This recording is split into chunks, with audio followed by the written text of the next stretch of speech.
Imagine that you are going on a vacation to many places of interest. You pack your bags and go to Rishikesh, where you see the river Ganga flowing through the mountains. You feel the cool breeze and hear the sound of water. You notice many kinds of plants and animals near the river, such as ducks, fish, lotus, algae, and water lilies. You also see some people performing aarti and offering flowers to the river. You decide to climb the mountains of the Himalayas, where it is very cold. You wear warm clothes and shoes to protect yourself from the low temperature. You see many kinds of trees on these mountains, such as oaks, pines, and deodars. You also see some animals that live on these mountains, such as goats and yaks. These animals have thick fur or wool that keeps them warm. You then travel to Rajasthan and move on camels through the hot desert. You feel the heat and see the sand dunes.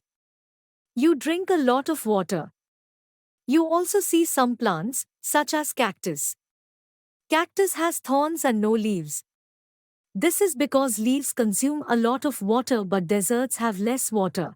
So, cactus can live without water for many days.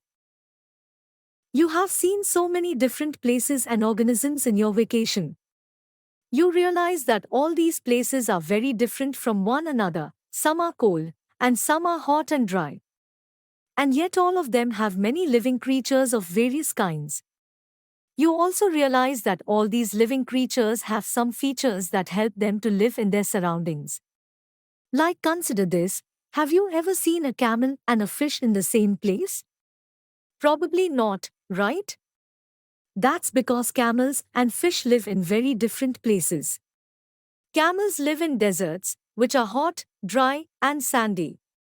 Fish live in water, which is wet and cool. The places where the animals live is called a habitat. Now, there are two types of habitats. Like here, camels live on land. This is called terrestrial habitat. Terrestrial habitat can be of many types, like deserts, forests, grasslands, and mountains.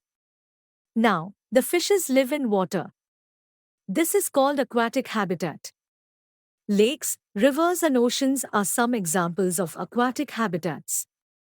So, how do these animals survive in such different habitats? This brings us to another concept of this chapter, which is adaptation. Look at this camel. What do you see? Yes, it has very long legs and a big hump on his back. The long legs keeps them far away from the hot sand. Now, what about humps? They can store water in their humps.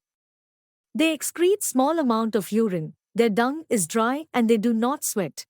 Since camels lose very little water from their bodies, they can live for many days without water, which helps them to survive in dry environment with less water availability. Now look at these different kinds of fishes. What do they have in common? Yes, they have streamlined shape. This shape helps them to swim in the water. Fishes also have gills that allow them to breathe underwater. Fish have slippery scales on their bodies. These scales protect the fish and also help in easy movement through water. You notice how the features of camels and fishes are so different and helps them to survive in their habitat. This is called adaptation.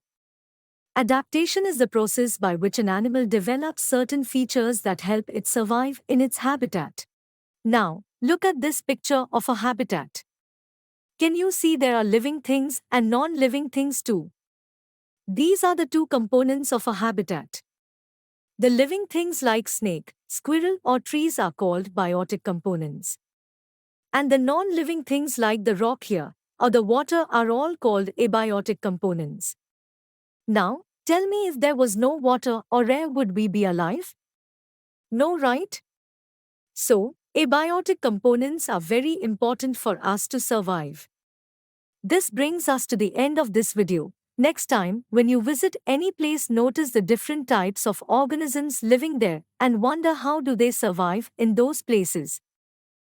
We hope that you have understood the concept of living organisms, habitat, and adaptation.